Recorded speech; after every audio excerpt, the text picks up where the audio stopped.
Hello and welcome to 2019 Weekly. I am Orukwe Osaratin, and today I have in the studio 4 Yafas who contested in the just concluded general elections.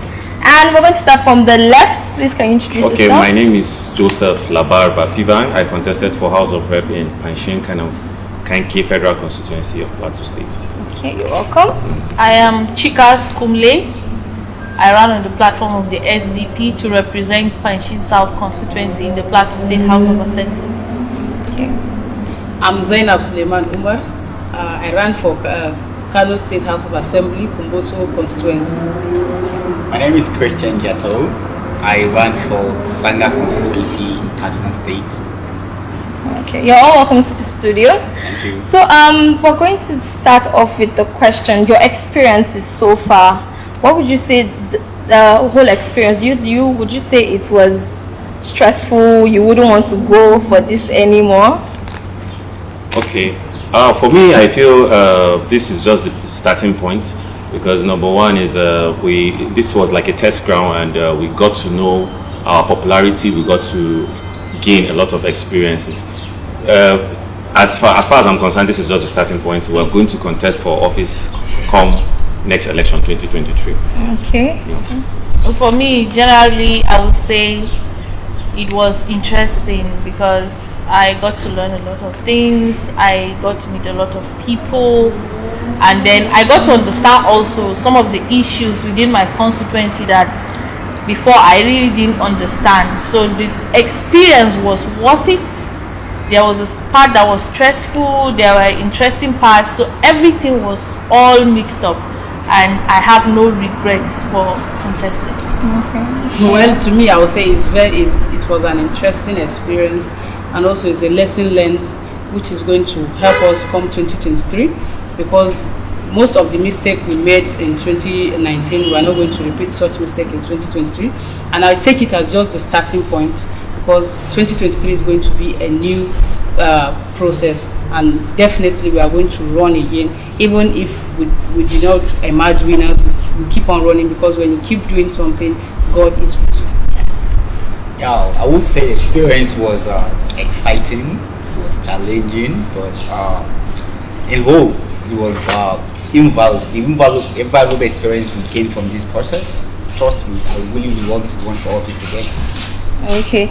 I would like to ask, how would you say YAF helped in this journey?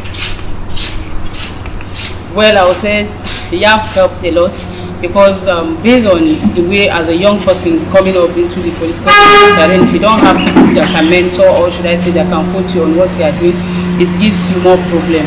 People that will encourage you that this is the right thing you are doing and this is how you are going to do it.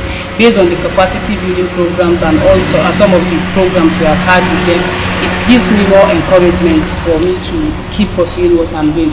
And also looking at after election and how they still keep on doing the good work, they keep on bringing youth candidates into the system, telling them that this is just the beginning and we need to stay come up. So it's a very good thing they are doing, and we don't know how to thank them. It's something that only God can just do.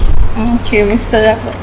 Okay, YAF, well, I would say personally has impacted me in a very, very tremendous way, because the thing is, starting as a young politician, there are lots of information you really don't have hands-on, but coming to network with a lot of candidates from different places, you get to gather a lot of capacity. When I came for YAF, immediately I went back, the way I was speaking to my constituents changed, because the resource people that YAF used really impacted us.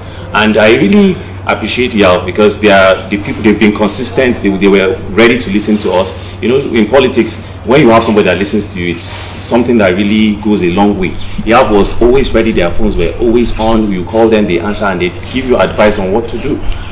What does a young politician need, if not that this kind of capacity? YAF has really tried, and I believe that with this kind of platform, YAF should expand more, and even people that are contesting for offices should make sure they come for YAF and get trained, because that's why we have a lot of bad leaders, because they don't really know what they are supposed to go and do. They go out without power, without capacity. So YALF should be recommended for any public office seeker. Okay. Miss Chikas, would you say this is the era for women to actually run for office? Seeing that during the election, the just concluded 2019 election, a lot of women came forward to run, but most of them backed out from the race. Would you say that's how it's going to be for women, or this is the time for women to put their foot down and run for offices? Okay, I think I want to make a little correction. Most of the women didn't back out. They were bullied out of the race because the politics itself, when you're outside, you see it as something that you just read theoretically and apply it. But when you go into it and when you understand the Nigerian politics deeply, you see that a lot of things are going on there that the women are not that desperate to have their hands on, like thuggery, like using money and all those things that are not happening in advanced countries. If women are given the level playing ground, they will emerge. We have this drastic reduction in women in parliament going after the 2019 election because even the processes of having people become candidates was faulty in most of the political parties, mainly in the two major political parties, the PDP and the APC. So going forward, I believe these parties, if they want to be honest with themselves, it is the women that sustain those parties because women are the majority of voters. When you come out on election day, you see the queue of women. It's almost like they alone can run the system. So if the parties will be honest with themselves, they should reward the women.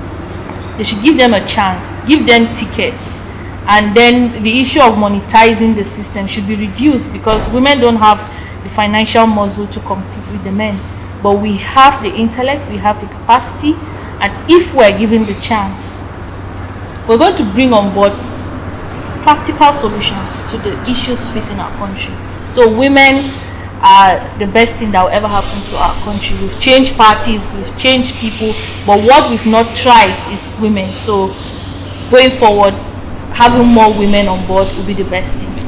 Okay, Mr. Christian Jatan, you ran for office but you lost your position. Would you change your strategy next time? Definitely. Or you're going the same way? Definitely. I ran in an unknown party in code, but this time around I'll have to move to one of the two major political parties because to run for an election in Nigeria you need funding, you need structure, and you need people who will be there to represent you on the election day. So new political parties, you may not be able to provide funds, or because you cannot be everywhere on election day.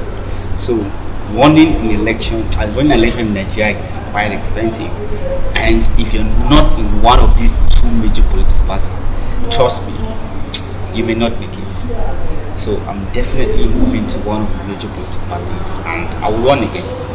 Okay, so I would like to throw this question to the House. Now, you talked about the switching to the two major parties. So are you trying to say the 92 political parties is wrong? Nigeria should switch to a two-party system or something? Well, to add to what he said is that it's not that I don't agree with him, it's his own opinion. But you saying political party, all these things is, we know political parties too play their own role.